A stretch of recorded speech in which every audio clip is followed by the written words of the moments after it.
E aí pessoal, VUNESP, como é que vocês estão? Animados com a prova no final de semana? Então, eu vinha falando sobre a Unicamp e agora eu vou fazer uma pausa para me dirigir a vocês que vão prestar a prova da Unesp nesse final de semana, ok?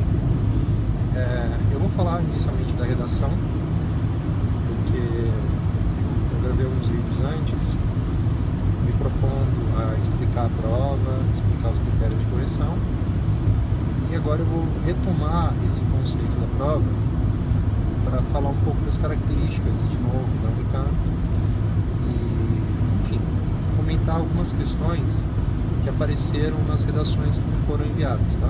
Então, eu deixei um tema para vocês lá no grupo Alunos do Carbonel. O grupo é do Facebook, tá? Então, se você quiser, além de se inscrever aqui no canal, depois você me procura lá no Facebook. Não necessariamente me procurar para me adicionar como amigo, a não ser que você queira, mas pelo menos me seguir para poder ter acesso aos arquivos do grupo, tá? Você vai procurar Alunos do Carbonel. É um grupo que eu gerencio e aí você pede para participar do grupo e eu aceito. Mas é para você poder baixar os arquivos, por alguma idiosincrasia lá do Facebook, quem não é seguidor não consegue, meu seguidor não consegue pegar os arquivos. Eu já tentei mudar isso, infelizmente eu não consigo. Então, mas vamos lá, vamos à prova. Vocês devem esperar, tá? Eu falo devem esperar porque eu não tenho bola de cristal, não sei qual é o tema, mas vocês devem esperar uma proposta que esteja relacionada a alguma questão atual. Não é necessariamente uma questão da realidade brasileira, ainda que possa ser. Tá? Temas que já caíram não são um impedimento para a VUNESP montar suas provas. Tá? Então, nós já tivemos anos em que um tema ele foi repeteco do tema de um ano anterior, de um dos outros exames que a VUNESP organiza. Você sabe que a VUNESP ela faz várias provas, FAMEMA, FAMECA, FAMEP, Unifesp e tantas outras. Tá? Então, não se espantem de cair um tema que vocês já tenham visto, já tenham feito. Agora, eu insisto para que vocês leiam muito bem o tema, para entender muito bem qual é o recorte temático. No ano retrasado, a prova de meio de ano propunha uma reflexão sobre a redução da maioridade penal, que todo mundo tinha feito esse tema na escola. Cursinho, curso de redação, colégio, e todo mundo tinha acompanhado esse debate, todo mundo sabia discutir isso. Mas a prova não queria saber qual era a opinião do candidato sobre a redução da maioridade penal. O que a prova fazia era uma pergunta bem específica. A redução da maioridade penal, ela pode ajudar na diminuição da criminalidade no Brasil? Então, olha que interessante. Alguém contrário à redução da maioridade penal pode até achar que reduziria, ainda que seja uma redução pouco expressiva. E alguém que é a favor da redução pode achar que, a despeito de ser a favor, porque é a favor por uma questão moral, acha que não vai ter grande efeito. Então, era possível que isso acontecesse. E muita gente foi mal porque não atendeu a proposta. Assim como ano passado na Unifesp, o tema foi pena de morte. Mas não era pena de morte, era uma pergunta. A pena de morte pode ajudar a diminuir o número de crimes, pode ajudar a coibir, a inibir o cometimento de crimes hediondos no Brasil? E o que não teve de gente que falou tudo sobre pena de morte, com teorias e tal, e não falou de crime hediondo. Ou seja, não atendeu o propósito. Grande parte, não grande, tá? Mas uma parte das redações que eu recebi do tema que eu propus, elas falaram do conceito de mobilidade social. Então, fizeram um recorte histórico bonitinho, falando de sociedade estamental na Idade Média e tal. Tá? Alguns pegaram conceitos platônicos de igualdade, de quanto a mobilidade é a concretização disso. Legal.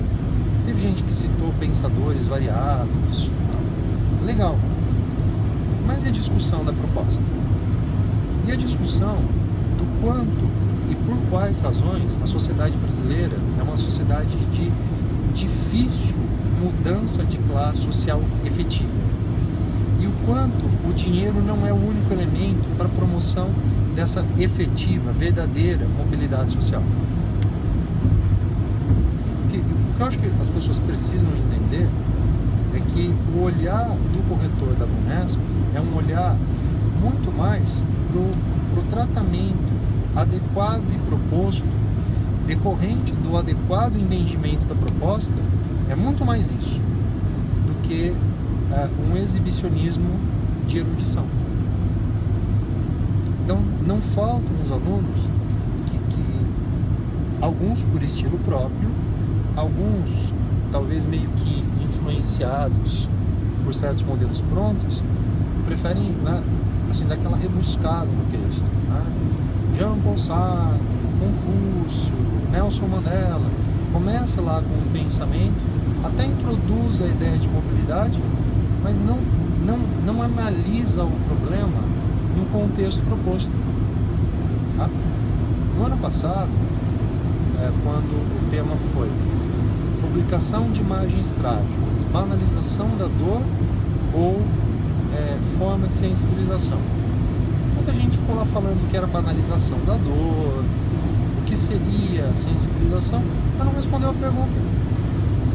Não se definiu se a publicação de imagens trágicas seria A ou B.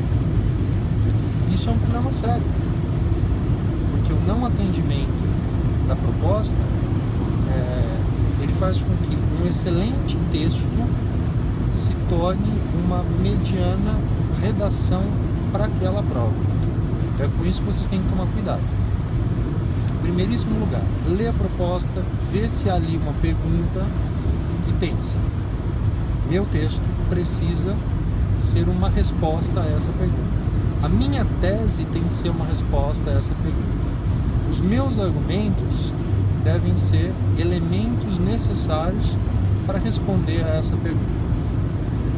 Se eu conseguir fazer isso, o pensador que eu citar, a analogia que eu fizer, vai ser algo que trabalha em função de convencer o meu leitor de que aquela resposta que eu proponho para o problema é uma resposta adequada.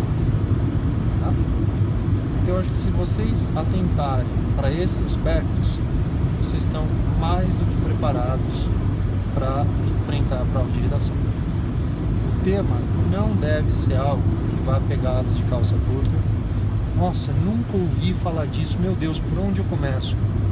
Não creio nisso. Eu creio que vai ser um tema não necessariamente polêmico, mas um tema contemporâneo. Um tema que talvez você não tenha discutido na sua aula de redação, mas seguramente viu na aula de atualidades, na aula de geopolítica, viu no contexto da leitura de alguma obra literária. Tá? E isso vai permitir então que você tenha elementos para enriquecer o texto, mas que eu insisto, eles só vão funcionar se você efetivamente tratar do tema tal como ele foi proposto. Tá? Então você tem que ter essa preocupação antes de tudo. Não seja aquele aluno que olha para o tema e pensa assim: onde eu vou enfiar o mito de Ícaro aqui? Essa preocupação é o verniz da redação, é o acabamento. Então depois que há projeto, depois que há um esquema mental das ideias, é aí que você vai pensar que recursos de estilo utilizar e não fazer a redação em função disso. Você pode até eventualmente, pensando o tema, ter uma sacada: nossa, olha que legal, essa minha linha de raciocínio parece a linha de raciocínio interna do mito tal. Putz, então eu posso começar com um relato do mito e fazer a correlação de cada argumento com cada elemento alegórico. Então, esse argumento, né, é a personagem tal, esse argumento é outro personagem, esse argumento é o labirinto. Nossa, olha como ficou legal. Mas aí você traz a ideia para o final, na hora de montar, de juntar as peças, mas você já tem as peças. Ok? Isso aí, pessoal. Quaisquer dúvidas, se inscrevam aqui no canal, me mandem mensagem, entrem lá no Facebook. Lá vocês têm um acesso mais fácil de me enviar uma mensagem para que eu possa responder para vocês, ok? Vou me desdobrar para poder responder todas antes do domingo, para que vocês possam ir para a prova mais bem preparados, ok? Isso aí, pessoal. Um grande abraço.